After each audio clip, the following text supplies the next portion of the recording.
sebenarnya tantangan terbesarnya apa Pak menurut Pak Papang di dalam implementasi program kesetaraan gender dan juga inklusi disabilitas di dalam program-program kesiapsiagaan ini Pak? Kita itu sering menganggap semua disebut kelompok rentan. Rentan itu kan karena akses, karena ini kan. Tapi kita sering lupa bahwa teman-teman baik anak, baik lansia, baik perempuan, baik disabilitas itu dia punya kapasitas.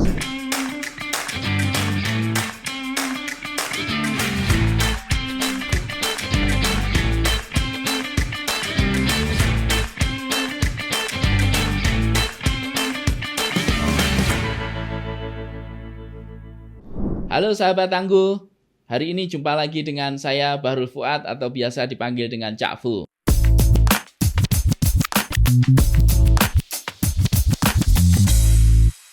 Hari ini saya kedatangan tamu spesial, beliau adalah Direktur Kesiapsiagaan BNPB. Selamat pagi Pak Papang. Pagi Cak Fu, pagi sahabat tangguh semuanya.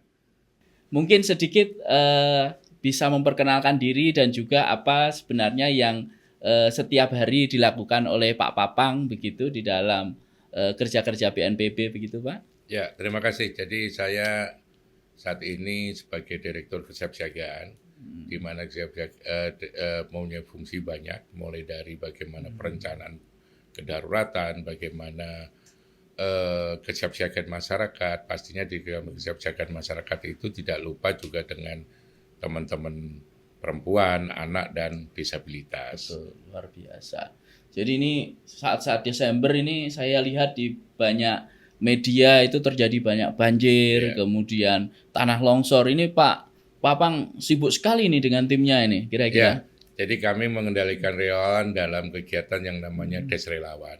Jadi bagaimana aktivasi relawan itu bisa terinformasikan, terlaporkan dengan baik di dalam Des Relawan sebagai bagian dari posko pastinya. Tapi kondisinya memang banyak teman-teman organisasi relawan yang belum bisa melaporkan secara langsung, sehingga kita menggunakan online sebagai sarana itu, yaitu kita sebut sebagai Des Relawan. Itu relawan itu kira-kira direkrut dari siapa saja Pak? Apakah juga ada misalkan di komposisinya harus seimbang, laki-laki perempuan juga ada disabilitasnya mungkin terlibat juga? Ya, pastinya relawan ini kalau kita sebut relawan penanggulangan bencana pastinya ya. Jadi kalau kita nyebut di bencana itu kita selalu nyebut bahwa mereka adalah relawan penanggulangan bencana. Gitu. Jadi itu terdiri dari beberapa organisasi kemanusiaan, beberapa organisasi sosial, termasuk juga komunitas, termasuk juga teman-teman disabilitas. Oh iya, ada juga ya? Ada. Kami juga kemarin baru tanggal 4 sampai 6 di Sragen BNPB bersama Sahati dan Caritas Jerman bersama unit LIDI 4 provinsi, yaitu Jawa Tengah, Jawa Timur, NTT, dan Bali, menyelenggarakan jambore relawan disabilitas. Wah, luar biasa. Jadi mereka memang dari teman-teman penyandang disabilitas yang kemudian menjadi relawan untuk penanggulangan bencana begitu ya Pak ya? Jadi mereka terlibat tidak cuma di darurat saja, tapi juga mulai dari pra sampai ke pasca. Ini yang kita dorong terus supaya artinya gini, kita banyak data yang menyebutkan bahwa setelah bencana besar itu peningkatan jumlah disabilitasnya tinggi.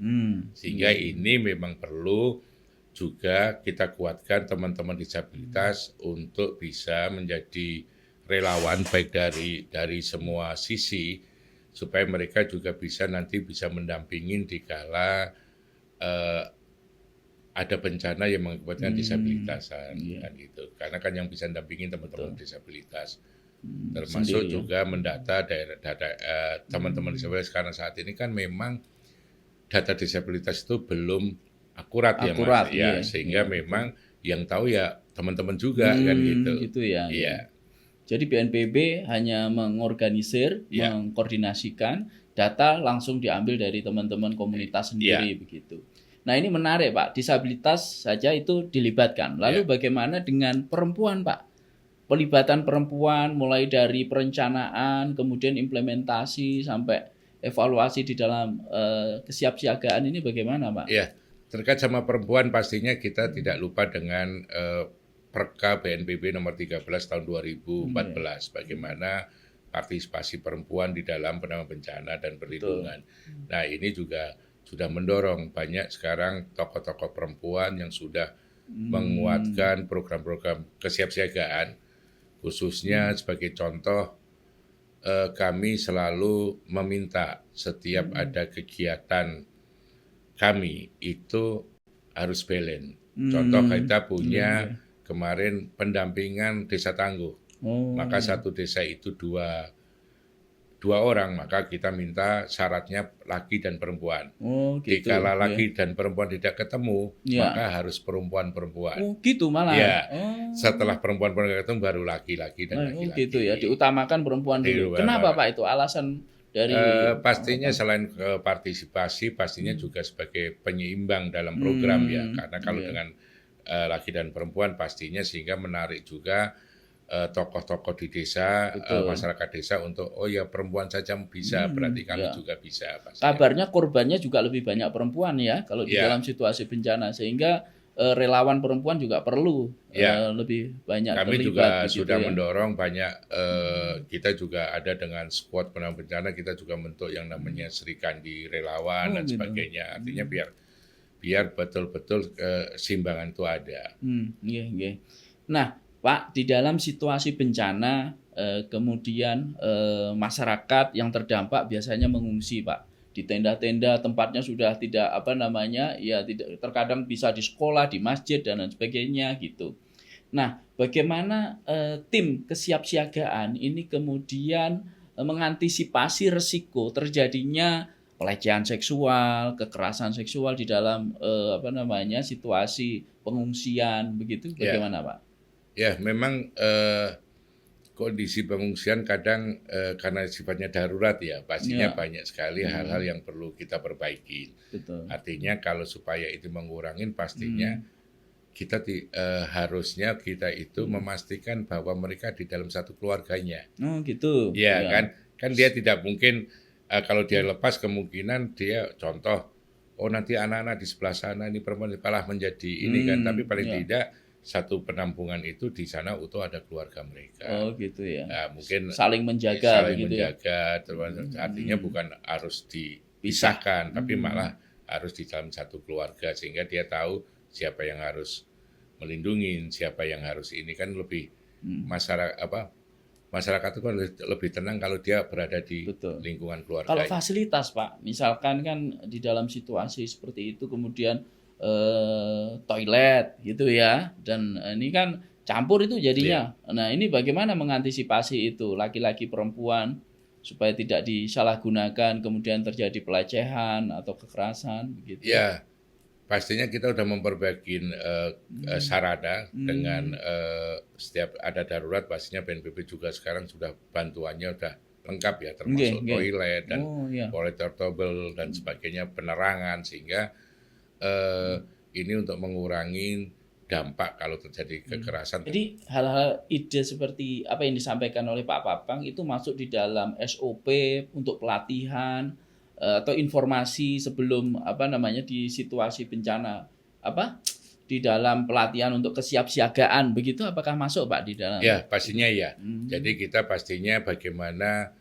peran teman-teman sebagai tidak semuanya menjadi subjek, tidak harus menjadi objek, dan kita selalu mengajak teman-teman untuk mendampingi masyarakat itu bahwa pengungsi itu tidak objek, tapi mari kita bangun bersama supaya mereka cepat punya daya lenting lah untuk kembali ke kondisi normal. Jadi ada pelatihan-pelatihan diselenggarakan oleh tim kesiapsiagaan yang dikomandoi oleh Pak Papang ini. Ini menarik sekali ya. Tidak cuma dari sisi hak dan kewajiban saja ya. Kami juga rencananya besok kami juga akan mensosialisasikan satu buku BNPB bekerja sama dengan Save the Children terkait sama buku psikologi pekerja kemanusiaan atau relawan PB. Jadi supaya mereka juga tahu kondisinya seperti apa secara psikologis sehingga dia bisa melayani dengan baik. Kadang kan karena sudah capek, Iya. ya kan, Stres. stres sehingga tingkat emosionalnya tinggi sehingga Iya. tidak bisa memberikan layanan yang baik ke masyarakat, sehingga kita kami juga sama Save the Children sudah nyusun buku ini Iya. yang akan kita sosialisasikan bagaimana mereka punya batasan waktu dan ruang di kala turun darurat sehingga Betul. mereka cukup cukup fresh lah selama di. Iya. Nah ini menarik Pak Sahabat Tangguh bahwa perempuan, anak-anak, kemudian disabilitas, penyandang disabilitas ini adalah kelompok yang paling rentan di dalam situasi bencana. Nah ini kalau melihat situasi seperti ini, apalagi di akhir-akhir tahun gini. Nah apa sebenarnya yang sedang disiapkan oleh timnya Pak Wapang ini di kesiapsiagaan ini menghadapi situasi alam yang tidak tidak terprediksi seperti ini. Jadi gini, kami juga bisa mendorong pemerintah daerah dalam pastinya kan kalau kita mau melakukan kegiatan itu kan pasti ada perencananya dulu. Jadi perencanaan kedaruratan itu, penyiapan kedaruratan itu kita dengan menyebut sebagai rencana kontingensi. Nah di rencana kontingensi itu sudah memperhatikan bagaimana anak itu tidak cuma kebutuhan tapi peran anak. Jadi ada nanti rencana kontingensi yang berpusat pada anak. Bagaimana ide anak, peran anak dimasukkan itu. Begitu perempuan dan disabilitas. Setelah kita siapkan rencana kontingensinya, pastinya kita tingkatkan kapasitasnya.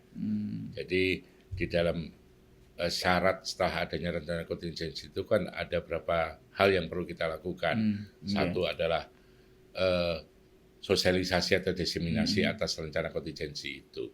Kemudian peningkatan kapasitas manajerial baik calon pengambil keputusan di kala darurat, kemudian adalah para pelaku dan juga menyiapkan masyarakat dengan memberikan informasi yang betul di kala ada peringatan dini sudah keluar dari pemerintah pasti.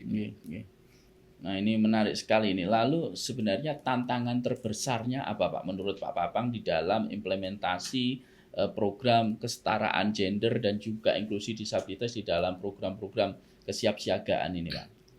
Tantangannya yang paling berat adalah memastikan bahwa terutama dalam kesiapsiagaan di mana bencana kita itu sering menganggap semua disebut kelompok rentan. Rentan itu kan karena akses, karena ini kan. Tapi kita sering lupa bahwa teman-teman baik anak, baik lansia, baik perempuan, baik disabilitas itu dia punya kapasitas. Nah ini menarik ini. Harusnya kapasitasnya yang kita lihat dulu, jangan kerentanannya. Mungkin teman-teman disabilitas, contoh kayak Cak Fu ya, mohon maaf, mungkin karena disabilitas secara fisik. Tapi secara kapasitas kan kami nggak menyebut Pak Fu disabilitas, Pak Fu punya kemampuan membangkitkan, termasuk bagaimana juga bisa mendorong non-disabilitas untuk bergerak seperti Cak Fu kan gitu. Nah, keterhambatan Cak Fu itu karena akses saja aksesnya kan. Saja, betul. Walaupun Cak Fu pakai kursi roda, tapi kalau aksesnya itu semuanya bisa kan tidak merasa terhambat. Betul. Nah, jadi ini yang perlu yang kita bangun bersama sekarang bagaimana teman-teman yang disebut kelompok rentan itu, kalau saya tidak menyebut kelompok rentan, mereka tidak mendapatkan akses yang cukup. Betul. Iya. Karena semua punya kapasitas, nggak ada yang tidak punya kapasitas.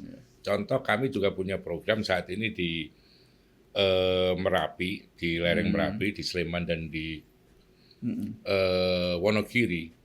Bagaimana sih lansia, perempuan lansia itu juga mereka bisa bangkit karena di satu desa itu cukup tinggi jumlah lansianya.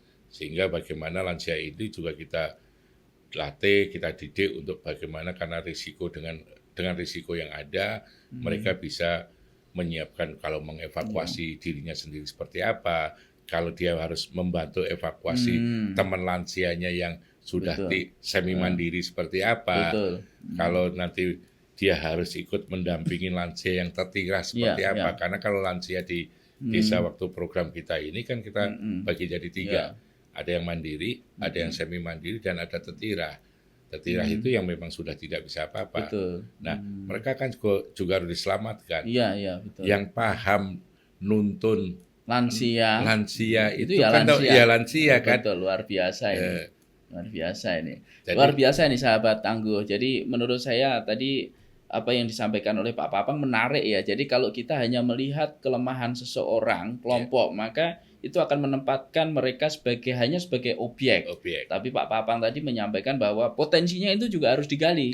Sehingga mereka bukan hanya objek, tapi suatu saat mereka bisa jadi subjek. Harus jadi subjek. Dan berkontribusi di dalam turut serta dalam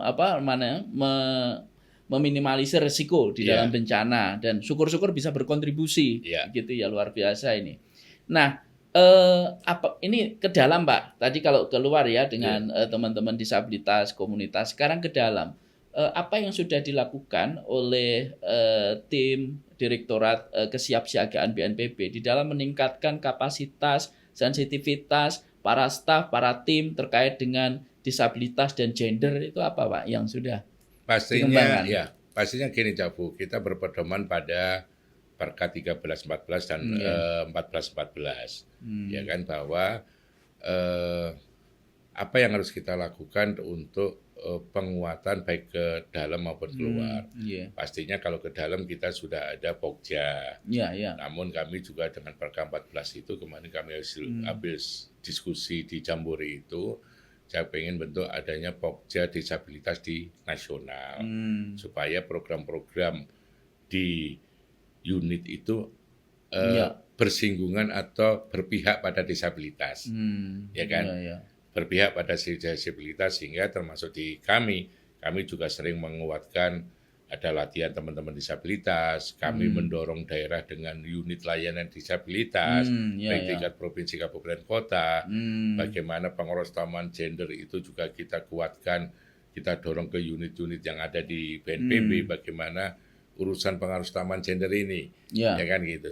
Itu ada pelatihannya Pak, mohon maaf, ada pelatihan. Kami sudah pernah latihan dengan beberapa pihak, baik secara dengan NGO maupun kementerian, bagaimana kita berikan pemahaman terkait sama pengarusutamaan, ya kan, supaya ya itu tadi, sampai pengarusutamaan juga boleh dicabut kapan-kapan nanti bisa ke ruangan saya, bahwa staf saya itu lebih banyak perempuan daripada laki-lakinya. Ya kan?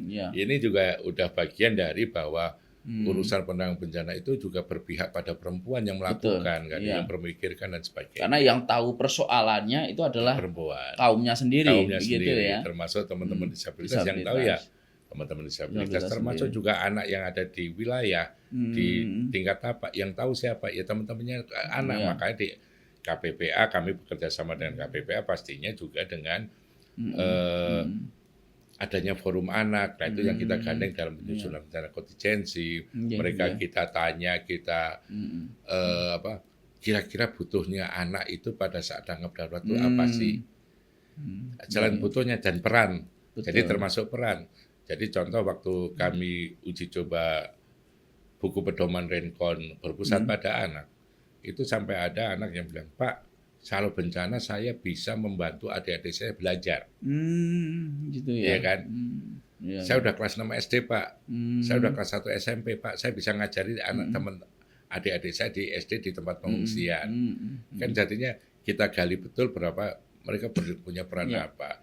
Kadang kita masih salah bahwa semua penyintas itu adalah objek. Jadi objek. Iya, betul. Harus dibantu semua. Harus dibantu semua. Tapi kita coba itu dengan peran-peran NGO, peran-peran masyarakat, peran-peran lembaga, bagaimana kita dorong bahwa mereka kita tunjukkan kemampuan, kapasitas di pengungsiannya. Ya, baik. Nah, di timnya Bapak, terutama Bapak sendiri, ini memiliki kebijakan. Bagaimana cara Bapak mengevaluasi kebijakan-kebijakan terkait dengan gender dan inklusi disabilitas ini? Kami di Direktorat Kesiapsiagaan ada yang namanya katalog digital kesiapsiagaan. Katalog digital kesiapsiagaan ini adalah salah satu bagian dari MONEP. Jadi bagaimana kegiatan itu berpihak pada perempuan, berpihak pada anak. Contoh kami membangun yang namanya desa kelurahan tangguh bencana, Gitu. ya kan? Itu kan harus jelas Indikator-indikatornya. indikatornya Oh, ada. gitu Kedua, ya. Dicek. kedua yang paling penting adalah keterwakilan. Gitu. Jadi kami selalu mensyaratkan setiap membangun ketangguhan itu harus ada 5 keterwakilan. Keterwakilan masyarakat dan pemerintah desa, kelurahan, keterwakilan kelompok umur, Ya. keterwakilan kewilayahan di desa itu. Kalau satu desa itu ada 5 dusun ya terwakili. Terus keterwakilan tadi gender, laki Gender. perempuan seimbang, dan keterwakilan kelompok rentan yang disebut kelompok rentan. Ya kan? Ya. Kita selalu bicara, Pak, ini udah lansia, masa bisa ikut di membangun ketangguhan? Bisa. Ya. Karena mereka yang tua-tua ini kita jadikan literasi. Ya. Karena kan biasanya data di desa itu tidak lengkap ya. Ya. Sehingga orang-orang tua itu juga bisa kita tanya, kapan sih ada banjir? Oh, dulu tahun sekian ada banjir besar dan sebagainya. Itu masih ingat di Masih memori. ingat, masih Jadi ingat. lansia itu juga kita jadikan bagian dari literasi bencana di tingkat apa. Ya, Pak, tadi kembali ke awal, Pak. Tadi kan di dalam situasi pengungsian itu bagaimana Pak Papang ini memastikan bahwa semua masyarakat, perempuan, anak-anak disabilitas, mereka nyaman, kemudian juga dipastikan mereka terbebas dari kekerasan, terutama pelecehan seksual, misalkan seperti itu. Nah, apakah di dalam Direktorat Kesiapsiagaan ini juga ada mekanisme menyiapkan gitu ya, ketika nanti ada seorang perempuan gitu ya, tiba-tiba dia oleh sesama pengungsi dan lain sebagainya, kemudian bisa saja terjadi gitu ya, dilecehkan misalkan. Misalkan dia sedang di toilet tiba-tiba diintip atau bagaimana lah gitu. Nah, ini bagaimana Pak mekanismenya untuk pengaduan dan lain sebagainya gitu. Ya, ini yang baru kita perbaikin ke depan, ya, Bu. Yeah. Jadi di Desa Relawan itu nanti juga akan kami bikin, selain itu juga pengaduan terkait itu. Ada kerjasama dengan misalkan dinas pemberdayaan perempuan dan lain sebagainya, apakah ada itu Pak dari? Jadi gini, memang kita belum seluas itu, kita tak paham lah bahwa kejadian bencana itu seluas hampir seluruh Indonesia ini. Paling tidak kami juga mendorong BPBD, provinsi dan kabupaten, bagaimana sih terkait sama penyiapan. Karena kan tanggung jawab bencana itu kan ada di pemerintah dan pemerintah daerah ya pastinya. Jadi kita juga memberikan penguatan kepada pemerintah daerah, bagaimana menyiapkan pengungsian yang baik, terus akses ya kan. Akses itu kan ada 2 ya, ada akses fisik dan termasuk penerangan itu kan juga akses. Ya, betul, ya, betul. Kita sering lupa bahwa akses itu hanya jalan saja, betul. Tapi penerangan itu juga akses. Nah, kalau di kala malam penerangannya cukup, berarti rasanya ini yang akan mengurangi terkait hal-hal yang tidak kita inginkan tadi. Jadi pastinya di dalam pengungsian itu pasti aksesnya kita kuatkan. Aksesnya kita kuatkan, terus kami juga mengajak teman-teman relawan, NGO untuk mendampingin keluarga dalam kegiatan ini, dan kami juga saat ini akan mengajak beberapa perguruan tinggi bagaimana mereka terlibat dalam kebencanaan, terutama darurat itu pada pendampingan keluarga. Betul. Nah, ini kan kesiapsiagaan Pak ya. Jadi kan artinya ketika sudah antisipasi apa yang dilakukan ketika terjadi kasus misalkan seorang anak kemudian dia mengalami pelecehan seksual di dalam situasi pengungsian. Nah, ini apa yang sudah disiapkan, Pak? Pastinya kalau itu kan kita tidak semuanya harus BNPB ya. Gitu, Kan ada kementerian yang terkait, ada Komnas, ada perempuan, ada kementerian, ada dinas-dinas lain yang kita koordinasikan di tingkat apa. Kan nggak semuanya harus BNPB, betul, kan? Tapi ada fungsi-fungsi yang harus kita kita koordinasikan, dan pastinya langkah-langkah itu nanti diambil dikala situasi sesuai dengan kondisi di lapangan dan kebijakan di lokal. Betul. Ya kan, kita nggak bisa saja, tidak bisa hanya ini kebijakan nasional, tapi kebijakan lokal juga harus kita lihat seperti apa kalau terkait sama kasus-kasus seperti itu. Kalau memang setelah itu, maka yang perlu kita dorong kan tidak setelah tanggap daruratnya saja, tapi bagaimana peraturan daerah, kebijakan daerah atas itu pengalaman yang kemarin. Betul. Ini bagian dari MONEP, sehingga tindak lanjut MONEP-nya adalah mendorong pemerintah daerah untuk tadi kalau urusan dengan anak belum selesai, kita selesaikan. Yeah. Apakah perlu peraturan daerah untuk penguatan itu, apakah ada penguatan anggaran dan sebagainya. Untuk teman-teman disabilitas kita menginisiasi dengan adanya unit layanan disabilitas. Tanggung jawab pemerintahnya di apa, daerahnya apa, kami di peningkatan kapasitasnya. Betul. Nah Pak, ini pertanyaan terakhir ini Pak. Ada nggak kira-kira pengalaman Pak Papang ya, selama bekerja memimpin Direktorat Kesiapsiagaan ini, kemudian ada persoalan yang berkaitan dengan gender, perempuan dan juga disabilitas. Ini yang paling menonjol gitu. Persoalan yang menurut Pak Papang ini susah, tapi Pak Papang bisa menyelesaikan itu. Nah, kalau permasalahan yang susah rasanya saya belum menemukan. Karena kita selalu mengantisipasi itu ya. Oh, betul. Tapi bagaimana kita harusnya supaya itu tidak terjadi, maka di perannya kami kuatkan. Ya kan tadi dengan perencanaan tadi, terus kegiatan-kegiatannya termasuk tadi yang lansia kita kuatkan, anak dengan forum anak yang ada di lokal kita kuatkan, kita jadikan mereka bagian dari urusan perencanaan kebutuhan anak, disabilitas juga sama. Selain kita tingkatkan pemahamannya baik PRP maupun darurat, mereka juga menjadi relawan penanggung bencana. Ya, artinya mereka sudah siap dari perasaan ini. Sehingga permasalahan yang rasanya kita takutin itu ternyata sudah terselesaikan dengan di awal tadi. Karena melibatkan semua elemen masyarakat gitu ya. Kita sering lupa bahwa kita hanya nunggu pada saat bencana, tapi sebelum bencana itu yang kita kuatkan dulu. Sudah bekerja. Ya, sudah bekerja sehingga pada saat ada sesuatu yang tidak kita inginkan, tadi ada pelecehan seksual, ada kekerasan kepada anak dan perempuan, tapi kita juga menemukan kasus lagi pelecehan dan kekerasan perempuan kepada laki-laki juga ada, kan gitu. Jadi selama ini kita tidak cuma melihat bahwa hanya perempuannya saja, ternyata juga ada laki-laki yang korban pelecehan seksual oleh perempuan dewasa di atasnya, kan gitu. Ini juga pernah terjadi sehingga. Lalu apa yang dilakukan oleh? Ya pastinya kami serahkan kepada dinas terkait yang di daerah, dikomunikasikan, dan kalau memang perlu rujukan lebih lanjut ya kita diskusikan. Gitu. Tapi paling tidak kita harus bisa melihat itu semua. Betul. Selama ini kita hanya bisa melihat bahwa pelecehan kepada anak, pelecehan perempuan, tapi ada juga pelecehan kepada laki-laki oleh perempuan. Nah ini yang perlu diinikan, artinya bisa saja itu terjadi baik kepada anak, kepada perempuan maupun kepada lawan jenis yang lain. Nah saya pernah diskusi dengan organisasi penyandang disabilitas, dengan teman-teman disabilitas. Dan saya melihat bahwa mereka rupanya belum begitu terpapar atau memahami terkait dengan sistem penanggulangan bencana, mulai dari kesiapsiagaan, kemudian sampai pada rekon gitu ya. Nah, ini apa Pak penyebabnya? Padahal kan kalau tadi disampaikan Pak Papang, ada beberapa organisasi disabilitas yang terlibat, tapi ketika justru saya diskusi di Jakarta bersama teman-teman, mereka belum banyak paham, bahkan istilah-istilahnya pun mereka juga nggak begitu memahami begitu. Ya, memang kita itu membuka nuansa itu memang cukup berat, ya kan?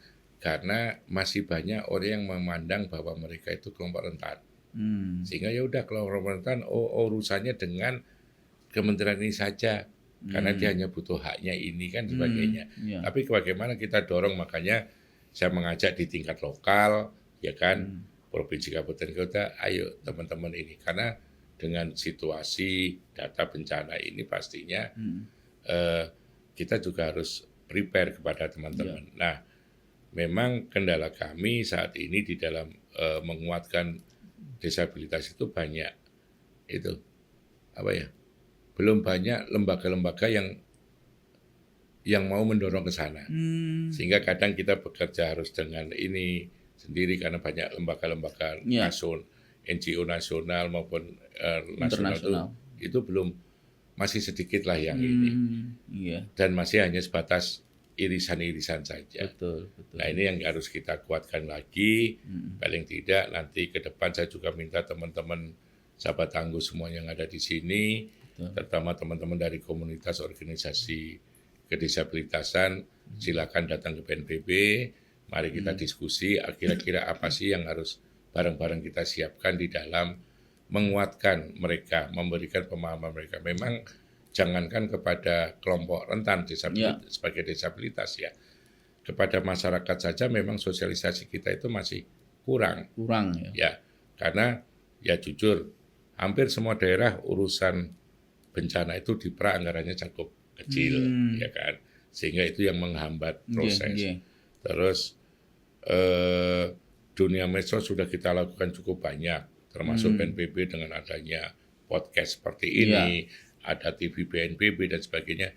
Tapi rasanya masyarakat belum ini, karena mereka masih suka sekarang dengan perubahan-perubahan yang kita baru mulai podcast, di luar sudah TikTok. Betul. Kita ngikut TikTok, ternyata di luar sudah ada baru lagi.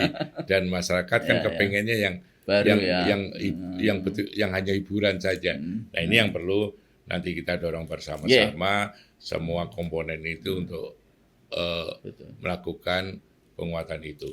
Tapi dengan saya yakin karena kita tahu bahwa risiko kita cukup tinggi, jumlah bencana kita cukup tinggi, saya selalu mengajak, mensuarakan bahwa teman-teman disabilitas itu tidak bisa menambah jumlah non-disabilitas.